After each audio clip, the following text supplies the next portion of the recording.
Di rapat kerja, pemimpin berkata pekerjaan penyiraman tak efektif dan dia tak nyaman. Kuakui, aku punya banyak kekurangan dan harus perbaiki kerjaku. Tapi aku tak sepenuhnya tak efektif. Jika usahaku tak ada yang sukses, aku tak tahu lagi cara menjalankan tugas. Mengapa perkataan jujur membuatnya jatuh ke keadaan negatif? Watak rusak apa yang ada di balik keadaan negatif ini? Bagaimana dia mengatasinya dengan mencari kebenaran?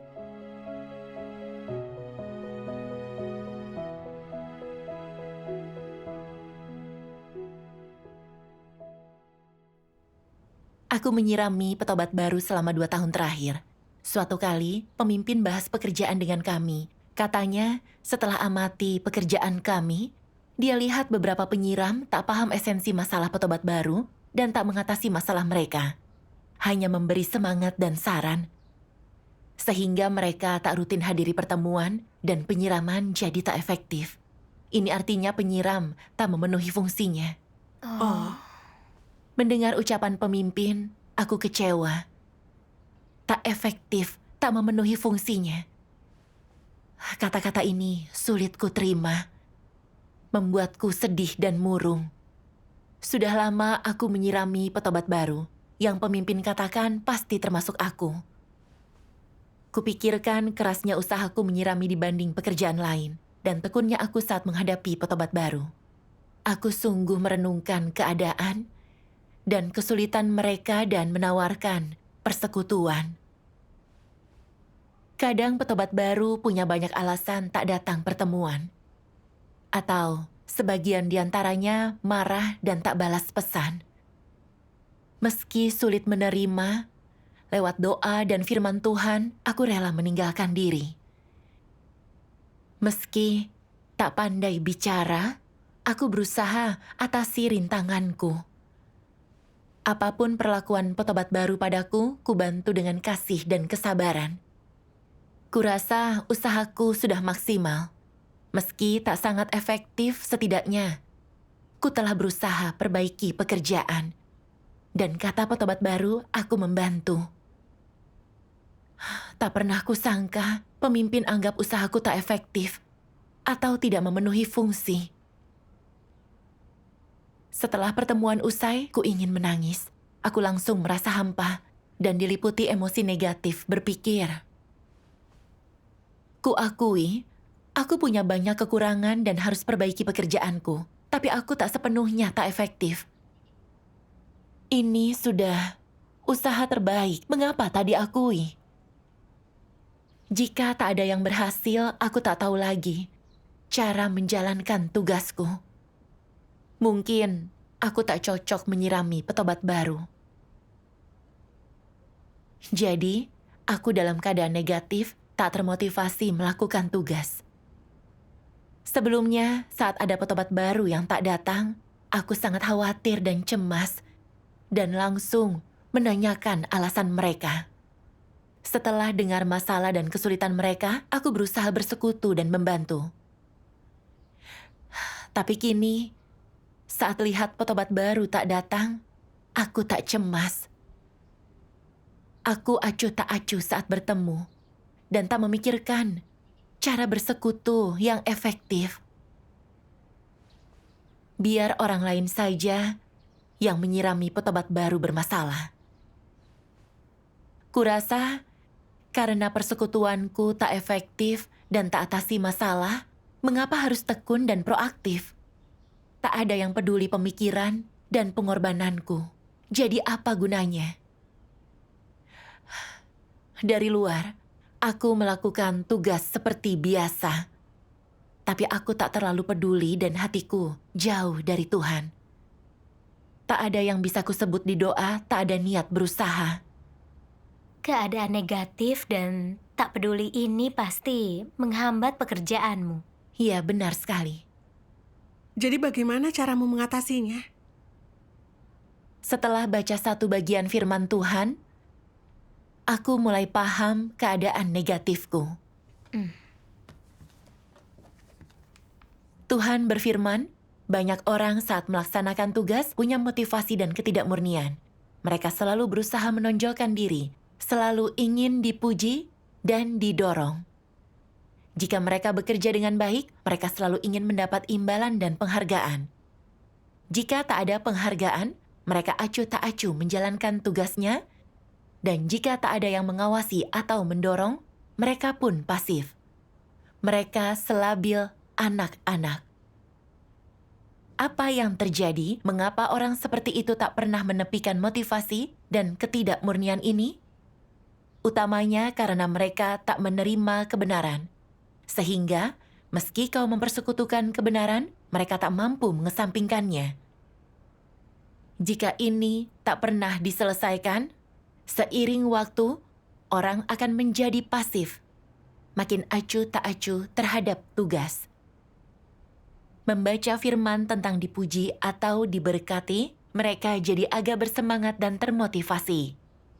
Jika tak ada yang mempersekutukan kebenaran, tak ada yang memotivasi atau memuji, mereka menjadi acuh tak acuh. Jika orang sering menyanjung dan sering memuji, mereka merasa semua berjalan baik, dan di hatinya mereka yakin Tuhan terus mengawasi dan memberkati mereka, dan mereka juga merasa Tuhan menyertai mereka, sehingga keinginan yang berlebihan terpenuhi.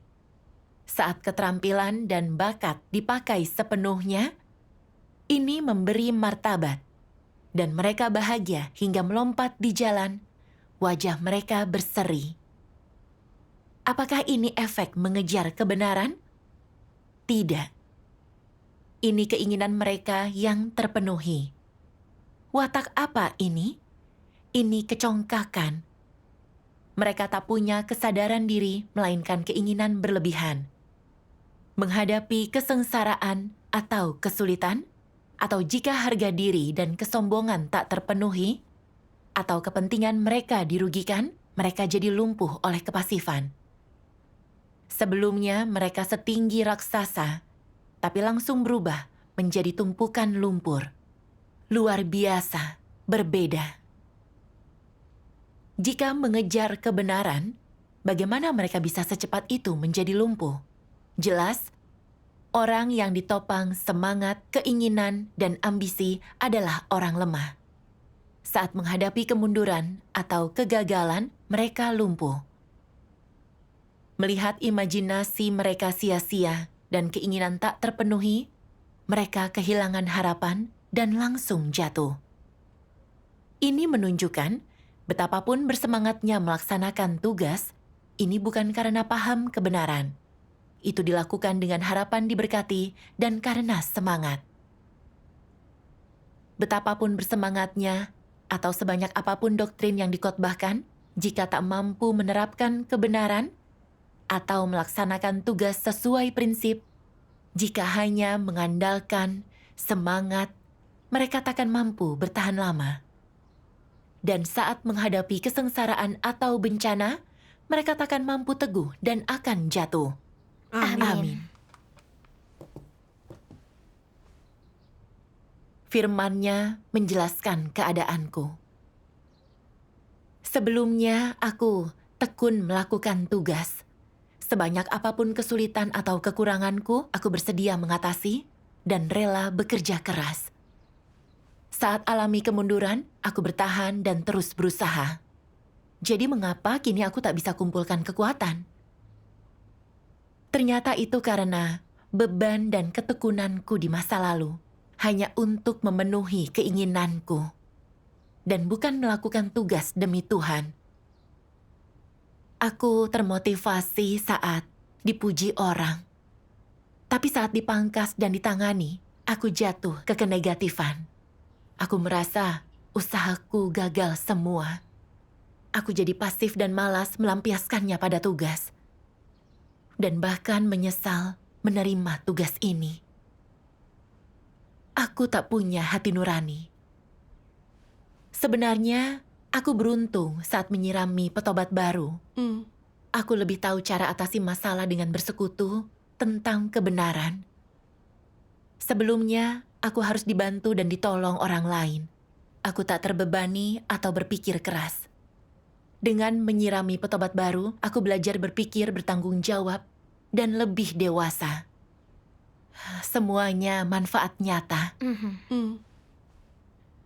Aku telah belajar banyak, tapi satu kata pedas dari pemimpin. Dan semua begitu terasa sia-sia. Aku tak tahu yang baik bagiku. Setelah sadar, aku sedih. Aku tak bisa terus muram. Aku harus mencari kebenaran dan perbaiki keadaan negatifku. Syukur kepada Tuhan. Persekutuanmu membuatku sadar bahwa selama ini tugas kita sering dinodai kerusakan. Tapi kita tidak bisa melihatnya. Jika bukan karena ditangani, dipangkas, dan pengungkapan firman Tuhan, kita akan sulit mengenal diri sendiri. Iya. Lalu aku mulai merenungkan diri. Mengapa reaksiku berlebihan saat pemimpin berkata satu hal yang tak kusuka? Aku baca firman Tuhan. Tuhan Yang Maha Kuasa berfirman, dalam keadaan normal, ada semacam keadaan degil dan memberontak di lubuk hati orang, yang terutama karena di dalam hatinya mereka memiliki semacam penalaran dan gagasan manusia, yaitu, asalkan niatku benar, apapun hasilnya, engkau tak boleh menanganiku, dan jika engkau menanganiku, aku tidak harus taat. Mereka tidak merenungkan apakah tindakan mereka sesuai dengan prinsip kebenaran atau tidak, atau akan seperti apa akibatnya. Yang selalu mereka pegang adalah, asalkan niatku baik dan benar, Tuhan harus menerimaku. Meskipun hasilnya buruk, Dia tak boleh memangkas atau menanganiku, apalagi menghukumku. Ini adalah penalaran manusia, bukan? Ini adalah gagasan manusia, bukan? Manusia selalu berfokus pada penalaran semacam ini. Apakah ada ketaatan di dalamnya? Engkau telah membuat penalaranmu sendiri menjadi kebenaran dan mengesampingkan kebenaran. Engkau yakin bahwa apa yang sesuai dengan penalaranmu adalah kebenaran, dan yang tidak sesuai dengan penalaranmu bukanlah kebenaran. Apakah ada orang yang lebih konyol? Apakah ada orang yang lebih congkak dan angkuh? Keadaan orang yang manakah yang terutama dapat diperbaiki dengan memetik pelajaran tentang ketaatan? Ini memperbaiki watak orang yang congkak dan sombong, dan ini memperbaiki watak yang paling memberontak. Kecenderungan untuk bernalar. Ketika orang mampu menerima kebenaran dan berhenti bernalar, masalah pemberontakan ini akan teratasi, dan mereka akan mampu untuk taat. Dan jika orang ingin mampu mencapai ketaatan, apakah mereka perlu memiliki tingkat rasionalitas tertentu? Mereka harus memiliki akal sehat orang normal. Dalam beberapa hal, misalnya, entah kita telah melakukan hal yang benar atau tidak, jika Tuhan tidak puas, kita harus melakukan sebagaimana yang Tuhan katakan. Firman Tuhan adalah standar untuk segala sesuatu. Apakah ini masuk akal? Itulah akal sehat yang terutama harus ditemukan dalam diri orang. Seberat apapun kita menderita, dan apapun niat, tujuan, dan alasan kita, jika Tuhan tidak puas, jika tuntutan Tuhan tidak dipenuhi, itu berarti tindakan kita pasti tidak sesuai dengan kebenaran. Jadi kita harus mendengarkan dan menaati Tuhan, dan tidak boleh berusaha bernalar atau berdebat dengan Tuhan.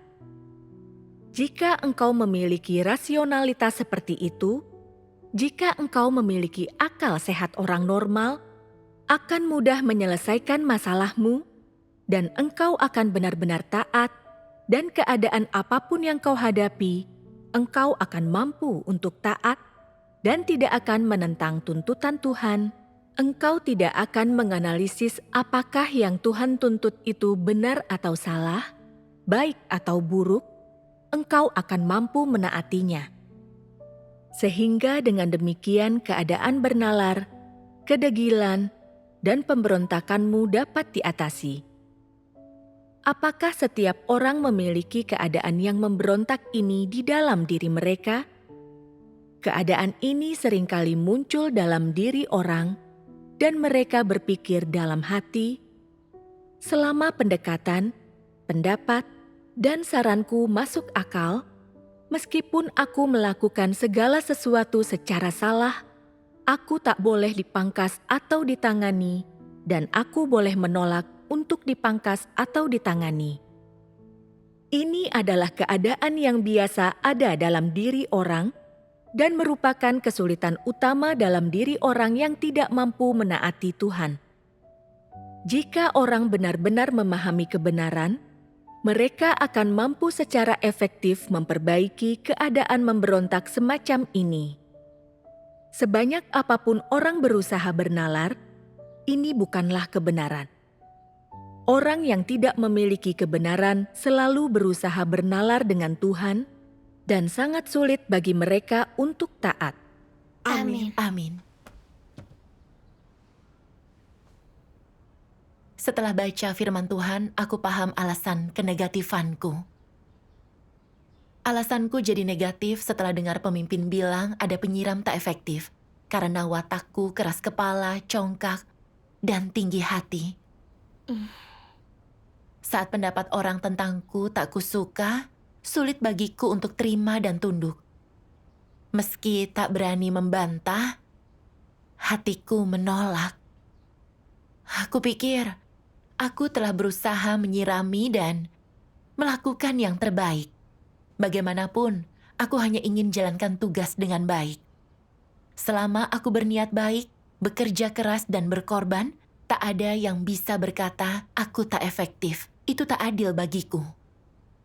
Tapi, aku tak pernah memikirkan apakah alasan ini benar dan apakah tugasku sungguh efektif.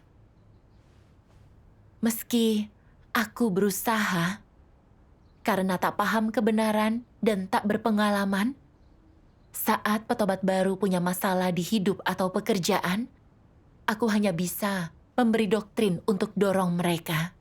Aku tak bisa atasi masalah mereka dengan bersekutu tentang kebenaran, agar petobat baru paham kehendaknya atau punya jalan penerapan. Juga ada kalanya pekerjaanku tak berprinsip karena tak paham kebenaran dan merusak pekerjaan gereja. Aku tak berpandangan sesuai firman Tuhan atau melihat esensi sejati orang, dan aku berbaik hati kepada orang tidak percaya, selalu mendukung dan membantu. Ternyata, itu pekerjaan sia-sia. Orang tak percaya ini tinggal di gereja dan menyebarkan gagasan, mengganggu petobat baru lain. Bila dipikirkan, pekerjaanku tak membuahkan hasil nyata dan tak punya fungsi substansial signifikan. Saat pemimpin menyingkap masalahku, bukan hanya menolaknya, sikapku negatif, menentang, dan sulit. Aku sungguh keterlaluan. Mengingat caraku tangani pekerjaan, seharusnya aku bersyukur gereja mengizinkanku tetap menyirami petobat baru. Mestinya kulihat kekurangan dalam tugasku, bekerja keras demi kebenaran. Memikirkan dan merenungkan apa tugasku berefek nyata, apa masalah penyimpangan, kesalahan yang masih ada. Hanya ini cara mencapai pertumbuhan dan melakukan tugas dengan benar. Iya. Iya. Jika tidak merefleksikan dengan cara ini, sangat sulit mengenali masalah di dalam tugas. Kadang aku merasa berpuas diri dan merasa telah menjalankan tugas dengan baik, tapi itu membuatku sulit berkembang. Iya. Situasi ini memaksa kita mendatangi Tuhan dan memeriksa diri dan memahami kekurangan dan ketidakmampuan kita. Iya, Ada maksud baik Tuhan di sini. iya. Iya. Aku baca firman Tuhan ini. Tuhan berfirman, ada prinsip tentang cara Tuhan bersikap terhadap orang yang sering negatif. Tuhan menyelidiki lubuk hati manusia. Jika orang selalu negatif, ada masalah di sini. Tuhan banyak berfirman, mengungkapkan banyak kebenaran. Jadi mengapa mereka tak mencari kebenaran di firman-Nya? Mengapa mereka tak menerima kebenaran? Mereka selalu tak puas dengan yang Tuhan lakukan dan tak menerapkan kebenaran. Apa Tuhan akan tetap memperhatikan mereka? Bukankah orang semacam itu keras kepala? Apa sikap Tuhan terhadap orang keras kepala? Dia menyingkirkan dan mengabaikan mereka. Terapkan imanmu sesuai keinginanmu. Imanmu itu terserah padamu. Jika sungguh percaya dan mengejar, kau akan menuai hasilnya. Jika tak percaya, tak mengejar, kau takkan menuai hasilnya. Tuhan memperlakukan setiap orang dengan adil. Jika sikapmu bukan sikap menerima kebenaran dan tak tunduk, dan jika kau tak sesuai tuntutan Tuhan, maka percayalah yang kau inginkan. Dan jika lebih suka pergi, pergilah sekarang. Jika tak ingin melaksanakan tugas, segeralah pergi kemanapun kau suka. Dan jangan membuat keributan memalukan. Tuhan tak mendesak orang semacam itu untuk tinggal. Itulah sikapnya. Amin. Membaca firman tentang pengungkapan, aku takut. Dan merasa watak Tuhan tak menoleransi pelanggaran. Iya. Aku tak terima perkataan faktual pemimpin, tapi aku berpikiran buruk. Ingin bersaing, pasif, dan malas bekerja. Aku menolak kebenaran, aku muak dengan itu. Iya. Tuhan benci dan jijik dengan sikapku terhadap kebenaran. Sikap Tuhan terhadap orang sepertiku jelas. Mereka akan disingkirkan. Iya. Sebenarnya, aku bukan apa-apa, tapi merasa paling hebat. Aku tak paham tingkat pertumbuhan, kualitas, atau kemampuan kerjaku. Selalu ingin persetujuan dan pujian orang lain. Ku ingin orang lain lihat statusku dan anggap aku penting. Aku congkak dan keterlaluan. Setelah paham masalahku, aku berdoa kepada Tuhan. Ya Tuhan, aku tak bisa akui diriku. Aku mati rasa. Aku tak ingin bersikap negatif. Pimpin aku agar bisa jalankan tugas dengan baik. Amin. Lalu, ku cari jalan penerapan dalam firman Tuhan dan melihat firman ini. Tuhan yang Maha Kuasa berfirman, apapun yang terjadi, kepasifan tidak boleh ditangani dengan cara yang pasif dan negatif. Ada orang-orang yang mengira jika mereka menunggu sampai mereka bahagia, kepasifan mereka secara alami akan berubah menjadi sukacita. Ini adalah hayalan. Jika orang tidak menerima kebenaran, kepasifan mereka tidak dapat disingkirkan. Meskipun engkau melupakannya dan tidak merasakannya di dalam hatimu, ini tetap bukan berarti kepasifan telah disingkirkan sampai ke akarnya. Begitu engkau dihadapkan dengan lingkungan yang tepat, kepasifanmu akan kembali menyerang. Ini sangat biasa terjadi. Jika orang cerdas dan berakal sehat, mereka seharusnya segera mencari kebenaran ketika kepasifan muncul, menggunakan penerimaan kebenaran sebagai cara untuk menyingkirkannya. Dengan bertindak seperti ini, mereka akan menyelesaikan masalah kepasifan dari sumbernya. Penyebab orang sering menjadi pasif adalah ketidakmampuan mereka untuk menerima kebenaran. Jika engkau terjerumus ke dalam kepasifan karena satu hal, satu kalimat, atau satu ide atau pendapat, dan keluhan muncul di hatimu, ini membuktikan bahwa pengetahuanmu tentang hal ini menyimpang, bahwa engkau memiliki gagasan dan imajinasi, dan bahwa pandanganmu tentang hal ini pasti tidak sesuai dengan kebenaran. Saat-saat seperti itu mengharuskanmu untuk menghadapi masalah ini dengan benar, berusaha untuk membalikkan gagasan dan imajinasi keliru ini sedini dan secepat mungkin, tidak membiarkan dirimu tersandung dan disesatkan oleh gagasan-gagasan ini, serta terjerumus ke dalam keadaan ketidaktaatan, ketidakpuasan, dan keluhan terhadap Tuhan. Sangatlah penting agar kepasifan dapat diselesaikan dengan segera dan menyeluruh. Tentu saja, bagaimanapun cara atau metodenya, pendekatan terbaik adalah dengan mencari kebenaran, membaca firman Tuhan lebih banyak, dan datang ke hadapan Tuhan untuk mencari pencerahan dari Tuhan. Tidaklah mudah untuk melakukan tugas dengan baik, untuk memuaskan Tuhan dan mencapai takut akan Tuhan dan menjauhi kejahatan. Namun, kuberitahukan kepadamu sebuah prinsip penerapan. Jika engkau memiliki sikap mencari dan taat ketika sesuatu terjadi kepadamu, hal ini akan melindungimu. Tujuan akhirnya bukanlah untuk membuatmu terlindungi. Itu adalah untuk membuatmu memahami kebenaran dan mampu masuk ke dalam kenyataan kebenaran dan memperoleh keselamatan Tuhan. Inilah tujuan akhirnya. Jika engkau memiliki sikap ini dalam semua yang kau alami, engkau tidak akan lagi merasa bahwa melakukan tugasmu dan memenuhi kehendak Tuhan adalah omong kosong dan klise, tidak akan lagi terasa begitu melelahkan. Sebaliknya, sebelum engkau menyadarinya, engkau akan mulai memahami cukup banyak kebenaran. Jika engkau berusaha mengalami dengan cara seperti ini, engkau pasti akan menuai hasil.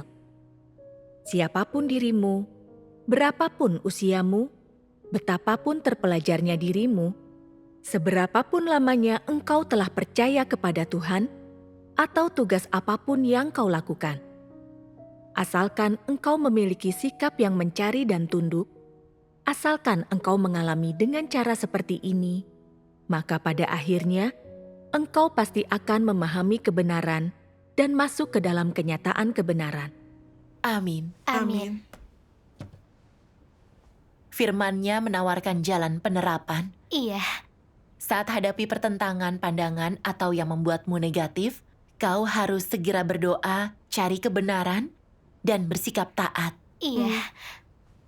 Meski diperlakukan tak adil atau bingung, jangan melawan atau mendebat. Tapi renungkan masalah yang kau hadapi. Hal-hal yang belum dilakukan maksimal bisa ditingkatkan atau diperbaiki. Mm.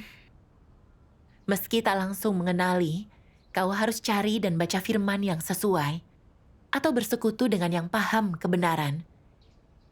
Dengan menerima kebenaran, kau akan mudah mendapat pencerahan, mengenali masalah, dan mengetahui prinsip kebenaran. Benar. Nantinya, aku tak bisa bersikap negatif dan melawan untuk menghadapi situasi. Ini hanya akan menyakitiku. Meski kaya pengalaman, aku tak akan bisa belajar atau beroleh kebenaran. Aku tak akan tumbuh atau menuai kebaikan. Benar sekali. Kian situasi tak sejalan dengan gagasan kita, kian banyak pelajaran yang dipetik dan kebenaran yang dicari. Iya, benar. Iya. Lalu, saat pemimpin memeriksa pekerjaanku, aku sadar sikapku yang ceroboh, pasif, dan malas telah memengaruhi pekerjaan gereja. Beberapa petobat baru disesatkan pendeta agama, punya gagasan tentang Tuhan, dan meninggalkan pertemuan grup. Sebagian disesatkan rumor dari PKT dan berhenti menghadiri pertemuan. Oh, Saat melihatnya, aku takut dan membenci diri. Apa yang telah kulakukan, aku tak lakukan pekerjaan nyata, hanya tenggelam dalam kenegatifan. Dulu kupikir, hidup dalam kenegatifan, jalan masuk kehidupanku lah yang menderita. Aku melakukan semua tugas dan tak menunjukkan kenegatifan atau sengaja mengganggu pekerjaan gereja. Paling-paling aku menyakiti diri. Tapi kenyataannya, hidup dalam kenegatifan tak mengatasi masalah nyata. Mengabaikan tanggung jawab, tak setia kepada tugas, dan menghambat pekerjaan gereja. Memikirkannya, aku menyesali masa laluku. Mengapa tak datang ke Tuhan dan cari kebenaran saat jatuh dalam kenegatifan? Jika aku cari kebenaran dan perbaiki diri dengan cepat, meskipun kualitas dan masalah yang kusadari terbatas, setidaknya tidak akan seburuk ini. Memikirkan ini membuatku menyesal dan merasa bersalah. Ku berdoa kepada Tuhan. Ku bilang, aku harus menembusnya dengan tindakan nyata dan mencari prinsip kebenaran dalam tugas. Syukur Benar. pada Tuhan. Setelah tinggalkan sikap negatif dan berusaha melakukan pekerjaan nyata, aku merasa lega, damai, dan keadaan kembali normal. Aku bisa belajar dari situasi dan menuai kebaikan. Syukur kepada Tuhan. Syukur kepada Tuhan. Lalu saat melakukan tugas, tetap ada masalah dan penyimpangan di pekerjaan, dan aku ditegur dan ditangani oleh pemimpinku. Aku masih merasa agak negatif. Tapi aku tahu, ada yang bisa aku pelajari, dan masalahnya padaku. Aku tak bekerja sesuai prinsip. Aku tak bisa terus keras kepala. Aku harus cari kebenaran dan merenungkan diri. Dengan sikap ini, keadaan negatifku cepat teratasi. Dan tiap kali pemimpin menasihati dan menanganiku, aku lebih bisa kenali penyimpangan dan kekurangan dalam tugas, dan memahami prinsip kebenaran. Amin. Syukur kepada Tuhan. Pengalaman ini membuatku paham betapa pentingnya menerima kebenaran. Iya. Menerima kebenaran membuka jalan, Mhm. dan tugas akan makin efektif. Amin. Syukur Syukur kepada kepada Tuhan. Tuhan. Mengalaminya sungguh luar biasa.